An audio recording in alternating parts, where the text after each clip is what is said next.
ये आकाशवाणी रायपुर है। प्रादेशिक समाचार बुलेटिन के साथ मैं सुषमा श्रीवास।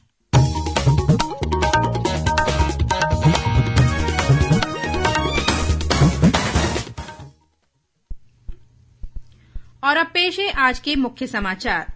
बीजापुर जिले में माओवादियों द्वारा कांग्रेस विधायक विक्रम मंडावी के काफिले पर गोलीबारी करने की खबर, कोई हताहत नहीं। महानदी जल बंटवारे को लेकर छत्तीसगढ़ और ओडिशा के दावों के समाधान के लिए बेसिन क्षेत्रों का निरीक्षण आज से शुरू। प्रदेश में कोरोना संक्रमण के बढ़ते मामले को देखते हुए स्वास्थ्य मंत्री टीएस सिंहदेव ने विभागीय अधिकारियों को सतर्क रहने के साथ ही अस्पतालों में पूरी तैयारी रखने के लिए कहा। और अगले 24 घंटों के दौरान दक्षिण छत्तीसगढ़ के कुछ इलाकों में हो सकती है हल्की वर्षा।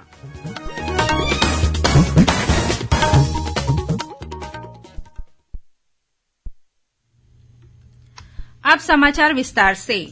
छत्तीसगढ़ के बीजापुर जिले में आज माओवादियों द्वारा कांग्रेस विधायक विक्रम मंडावी के काफिले पर हमला करने की खबर मिली है।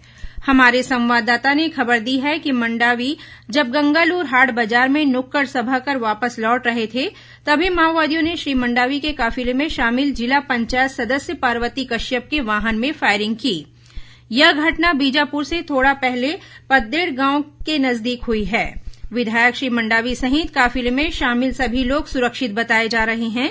बस्तर रेंज के पुलिस महानिरीक्षक सुंदरराज पी ने बताया कि पुलिस घटना के बारे में जानकारी जुटाकर जांच कर रही है। बीजापुर जिले में सुरक्षा बलों और माओवादियों के बीच हुई मुठभेड़ में एक माओवादी मारा गया है, वहीं 2 माओवादियों को गिरफ्तार किया गया है। पुलिस अधीक्षक अजय वैष्णव ने घटना की पुष्टि की है। मिली जानकारी के अनुसार नेमेड़ थाना क्षेत्र के रेड्डी कैंप से आज सुबह डीआरजी की टीम गश्त पर निकली हुई थी। इसी दौरान कचलावारी के पास माओवादियों के साथ सुरक्षा बलों की मुठभेड़ हो गई। मुठभेड़ के बाद घटनास्थल की सर्चिंग के दौरान सुरक्षा बलों ने एक माओवादी का शव बरामद किया है।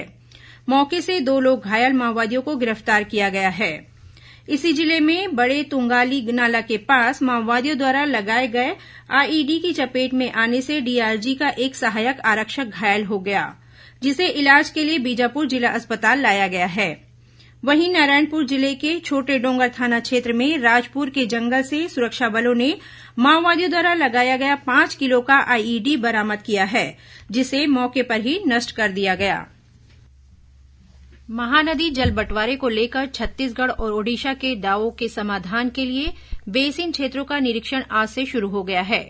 पहला चरण 18 अप्रैल से 22 अप्रैल तक और दूसरा चरण 29 अप्रैल से 3 मई तक चलेगा।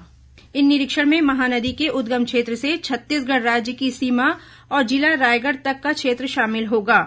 इसके बाद ओडिशा राज्य के महानदी बेसिन क्षेत्र में इसी प्रकार महानदी जल विवाद अधिकरण के पृथक आदेश के अनुसार निरीक्षण किया जाएगा।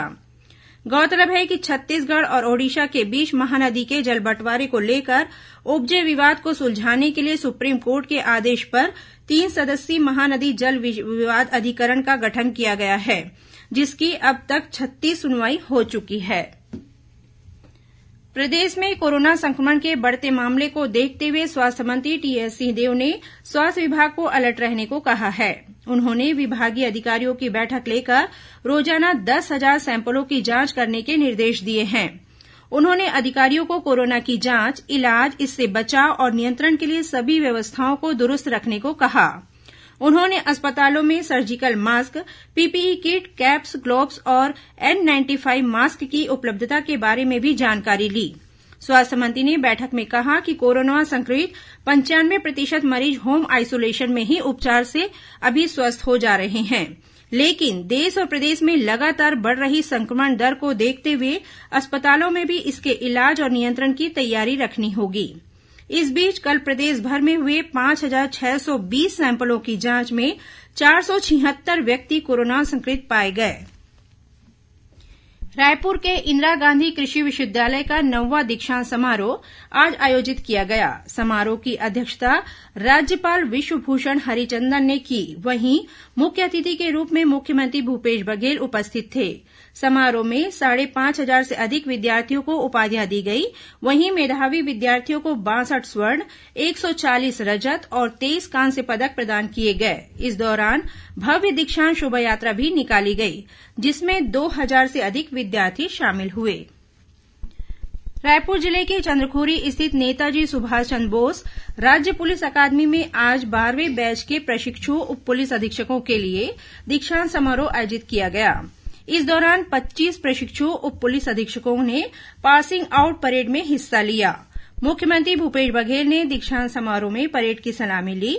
कार्यक्रम में मुख्यमंत्री भूपेश बघेल ने प्रशिक्षण के दौरान उत्कृष्ट प्रदर्शन करने वाले प्रशिक्षु उप पुलिस अधीक्षकों को सम्मानित भी किया। इस अवसर पर गृह मंत्री ताम्रध्वज साहू भी उपस्थित थे। कार्यक्रम के दौरान मुख्यमंत्री ने राज्य पुलिस अकादमी में भारत के महान स्वतंत्रता संग्राम सेनानी नेताजी सुभाष चंद्र बोस की प्रतिमा का अनावरण किया। इसके साथ ही उन्होंने अकादमी के नवनिर्मित बैरक का भी लोकार्पण किया। प्रादेशिक समाचार आप आकाशवाणी रायपुर से सुन रहे हैं। छत्तीसगढ़ की खबरों से है आपका वास्ता और खबरों की विश्वसनीयता से है हमारा वास्ता।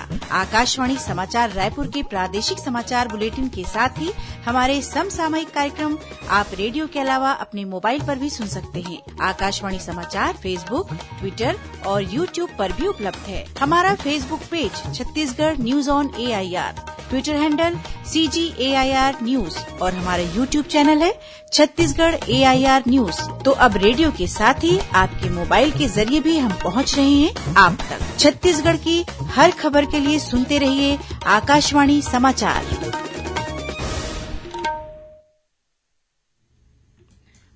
और अब आगे बढ़ते हैं बाकी के समाचारों की ओर। अब सुनिए आकाशवाणी के लोकप्रिय कार्यक्रम प्रधानमंत्री की मन की बात पर आधारित विशेष श्रृंखला। आज की कड़ी का विषय है भारत में सदियों से जारी किस्सा गोई की परंपरा।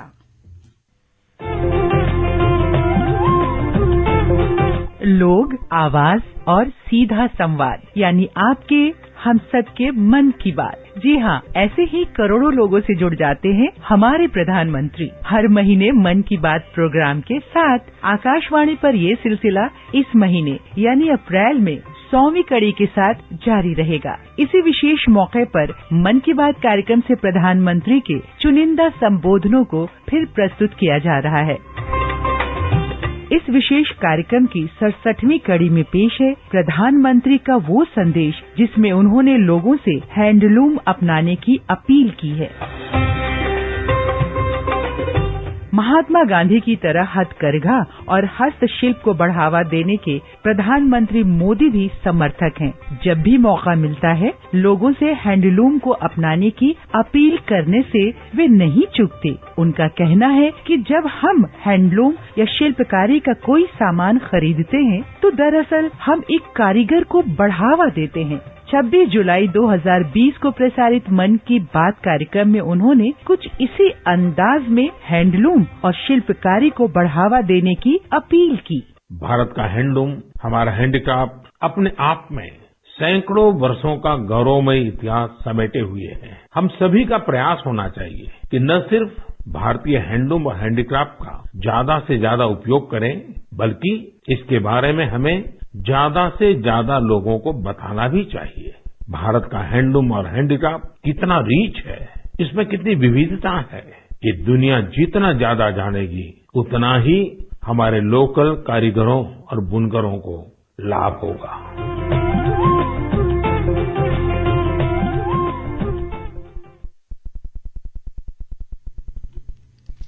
प्रवर्तन निदेशालय ने छत्तीसगढ़ सरकार को पत्र लिखकर कहा है कि संयुक्त सचिव अनिल टुटेजा और Chhattisgarh state marketing corporation limited के प्रबंध निदेशक अरुणपति त्रिपाठी नोटिस के बाद भी ईडी के समक्ष उपस्थित नहीं हो रहे हैं। इन अधिकारियों के खिलाफ जांच चल रही है। ईडी ने मुख्य सचिव को लिखे अपने पत्र में कहा है कि राज्य सरकार ईडी के रायपुर कार्यालय में उनकी उपस्थिति सुनिश्चित कराए। भारतीय जनता पार्टी के प्रदेश अध्यक्ष और सांसद अरुण साव ने कहा है कि बेरोजगारी भत्ते के आए 74,000 आवेदनों ने सरकार के राज्य में बेरोजगारी नहीं होने के दावों की पोल खोल दी है। उन्होंने आरोप लगाया कि प्रदेश में इतनी रिकॉर्ड तोड़ बेरोजगारी कांग्रेस के कुशासन की वजह से है। इस बीच कांग्रेस के नेताओं और मंत्रियों के खिलाफ हेट स्पीच के लिए नोटिस जारी करने की मांग को लेकर कल भाजपा नेताओं ने रायपुर में पैदल मार्च निकाला। इसमें नेता प्रतिपक्ष नारायण चंदेल, भाजपा प्रदेश उपाध्यक्ष शिवरतन शर्मा, पूर्व मंत्री राजेश मूणत सहित अनेक पार्टी के वरिष्ठ नेता और कार्यकर्ता शामिल हुए। यह पैदल मार्च भाजपा कार्यालय एकात्म परिसर से शुरू होकर सिविल लाइन थाना पहुंचा। भारतीय सेना में भर्ती के लिए ऑनलाइन परीक्षा कल से शुरू हो गई है। यह परीक्षा 26 अप्रैल तक चलेगी। हर दिन यह परीक्षा 3 पालियों में आयोजित की जा रही है। उम्मीदवार अपने प्रवेश पत्र भारतीय सेना की वेबसाइट से डाउनलोड कर सकते हैं। राज्य में ऑनलाइन परीक्षा के लिए 3 केंद्र रायपुर, भिलाई और बिलासपुर में बनाए गए हैं। और अब पेश है मौसम का हाल। मौसम विभाग के अनुसार छत्तीसगढ़ के दक्षिणी इलाकों में बंगाल की खाड़ी की ओर से नमी आने के कारण कुछ स्थानों पर हल्की वर्षा होने या गरज चमक के साथ छींटे पड़ने की संभावना है। मौसम विभाग ने अगले 24 घंटों में 1-2 स्थानों पर अंधड़ चलने और वज्रपात होने की भी चेतावनी दी है। और अब कुछ खबरें संक्षेप में। चिकित्सा शिक्षा मंत्री टीएस सिंहदेव ने आज रायपुर में आयुर्वेद कॉलेज में पीजी ब्लॉक का लोकार्पण किया। कॉलेज में स्नातकोत्तर कक्षाओं के लिए करीब 12 करोड़ रुपए की लागत से नया भवन बनाया गया है।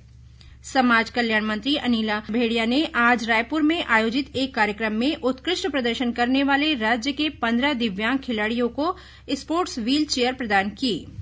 दंतेवाड़ा से किरंदुल जा रही मालगाड़ी के 2 डिब्बे तकनीकी खराबियों के कारण भांसी रेलवे स्टेशन के पास पटरी से उतर गए। इस हादसे में जानमाल की हानि नहीं हुई है। दक्षिण पूर्व मध्य रेलवे के नागपुर दुर्ग सेक्शन में किए जा रहे पावर ब्लॉक के कारण 21 अप्रैल को टाटानगर इतवारी एक्सप्रेस और कोरबा इतवारी एक्सप्रेस विलंब से रवाना होगी। और गर्मी को देखते हुए रायगढ़ जिले में कलेक्टर ने स्कूलों के समय में परिवर्तन किया है। एक पाली में संचालित होने वाले स्कूलों में सुबह 7 से 10 बजे तक कक्षाएं चलेंगी। वहीं 2 पालियों में संचालित होने वाले स्कूलों में प्राथमिक और पूर्व माध्यमिक कक्षाएं सुबह 7 से 10 तथा हाई स्कूल और हायर सेकेंडरी की कक्षाएं सुबह 8 से 11 बजे तक चलेंगी। अंत में मुख्य समाचार एक बार फिर। बीजापुर जिले में माओवादियों द्वारा कांग्रेस विधायक विक्रम मंडावी के काफिले पर गोलीबारी करने की खबर। कोई हताहत नहीं। महानदी जल बंटवारे को लेकर छत्तीसगढ़ और ओडिशा के दावों के समाधान के लिए बेसिन क्षेत्रों का निरीक्षण आज से शुरू। प्रदेश में कोरोना संक्रमण के बढ़ते मामले को देखते हुए स्वास्थ्य मंत्री टीएस सिंहदेव ने विभागीय अधिकारियों को सतर्क रहने के साथ ही अस्पतालों में पूरी तैयारी रखने के लिए कहा। और अगले 24 घंटों के दौरान दक्षिण छत्तीसगढ़ के कुछ इलाकों में हो सकती है हल्की वर्षा। इसी के साथ प्रादेशिक समाचार बुलेटिन समाप्त हुआ। नमस्कार।